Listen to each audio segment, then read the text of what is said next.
সালামু আলাইকুম বন্ধুগণ, কেমন আছেন সবাই? আর একটি নতুন রেসিপি নিয়ে আপনাদের সামনে হাজির হলাম। আজকে সালুনা পাকাবো আরবের। প্রথমে তেল দিয়েছিলাম, সয়াবিন তেল। এরপরে দিয়ে দিচ্ছিলাম পেঁয়াজ, হালকা কিছু গরম মশলা। এরপরে দিয়ে দিব আমি সবজি আছে, টমেটো আছে এখানে, বেগুন, উচ্ছা, এরপরে ফুলকপি, আলু, এগুলা দিয়ে দিব।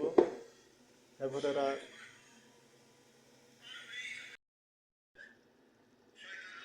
আজকে সালোনা পাকাচ্ছি।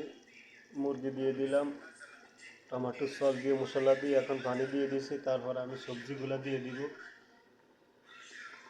সবজিগুলো দেওয়ার পরে আমি ঢাকনা দিয়ে বাস 10 মিনিট অপেক্ষা করব সবজিগুলো সিদ্ধ হওয়া পর্যন্ত।